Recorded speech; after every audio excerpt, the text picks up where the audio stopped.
চলুন আজ আপনাদের নতুন কিছু শেখাই। প্রথমেই একটা বাটিতে একটা ডিম ফাটিয়ে নিয়েছি, তার মধ্যে একটু নিয়ে নিয়েছি টমেটো কুচি, কাঁচা লঙ্কা কুচি, গাজরকে এরকম গ্রেট করে নিয়েছি আর পেঁয়াজ কুচি। এবার এখানে চাইলে আপনি ক্যাপসিকাম, ধনেপাতা এগুলো অ্যাড করতে পারেন। আমার ছেলে খায় না তাই অ্যাড করিনি।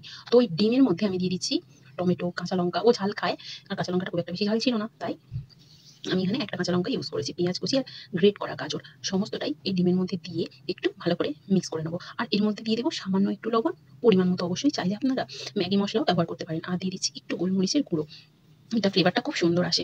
আর দিয়ে দেবো খুব সামান্য একটু আদা বাটা, খুব সামান্য একটু, এটা গ্রেট করে দিলেও হবে, আমার কাছে বাটা ছিল তাই বাটা দিয়েছি। যাই হোক, এইভাবে খুব ভালো করে একটু মিক্স করে নেব। এটা মেশানো হয়ে গেলে আমি দিয়ে দিচ্ছি, এই যে দেখুন, এটা কিন্তু দুপুরের আমার ভাত ছিল, এটা বেশ ঝরঝরে ভাত, এটা ফ্রিজের মধ্যে রাখা ছিল। তো ভাবলাম ইউটিউব থেকে ভিডিওটা দেখেছি, এখানে শুধু সবজি দিয়েছে, তো আমি ভাবলাম একটু ভাতও দিয়ে দিই, ভাত যেহেতু আছে কিরকম খেতে লাগে, তো চলুন দেখা যাক। মানে ভাতও দেওয়া হলো, আবার মিক্স, মানে অনেকটা অয়েল গেল না মিক্স রাইস করতে গেলে। তো এইভাবে দিয়ে আমি দুটো ওই বাটি নিয়ে নিয়েছি, যার মধ্যে খুব সামান্য করে তেল দিয়ে দেবো। এই যে দেখুন, অল্প করে একটু তেল দিয়ে দিচ্ছি, দিয়ে ওটা হাতের সাহায্যে পুরো বাটিটার মধ্যে মাখিয়ে নিচ্ছি।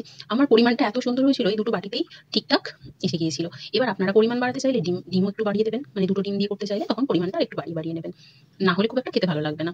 যাই হোক, এবার একটা স্পুনের সাহায্যে ওই বাটির মধ্যে পুরো মিক্সারটা তুলে নিলাম। বেশি কিছু মেশাইনি, আবারও বলছি। আর আপনারা চাইলে ম্যাগি মশলা দিতে পারেন। দিয়ে একটা স্পুনের সাহায্যে নিয়ে একটু চেপে চেপে ভালো করে দেবেন, যাতে রাউন্ড শেপটা হয়। কারণ ডিমের পরিমাণটা ভাতের থেকে অনেকটাই কম, মানে যে মিক্সারটা ছিল, মানে খুব বেশি ডিম যে লেগেছিল সেরকম কিছু না। জাস্ট এটা ডিমটা দেওয়া হয়েছে, এটাকে ভালো করে ধরে রাখবে, মানে বাইন্ড করে রাখবে বলে দেওয়া হয়েছে। তো যাই হোক, এরকম ভাবে আমি দুটো রেডি করে নিলাম।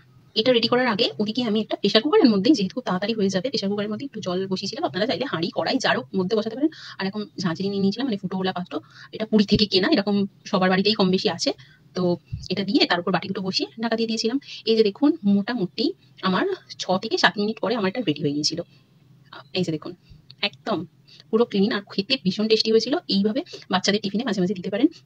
আমি ছেলেকে টিফিনে দিয়েছিলাম, তো এটা ওখান থেকে, মানে গ্যাসের ওভেন থেকে নামিয়ে ঠান্ডা করার জন্য রেখেছিলাম কিছুক্ষণ। এই যে দেখুন কি সুন্দর উঠে এসেছে। আর আমি না সামান্য একটু টেস্ট করেও দেখেছিলাম, যেহেতু বাচ্চাকে দেবো, টেস্ট করে দেখবো না। আপনাদের এই রেসিপিটা কেমন লেগেছে কমেন্ট বক্সে অবশ্যই জানাবেন। আবার দেখা হবে এরকম ছোট্ট রেসিপি নিয়ে। ধন্যবাদ।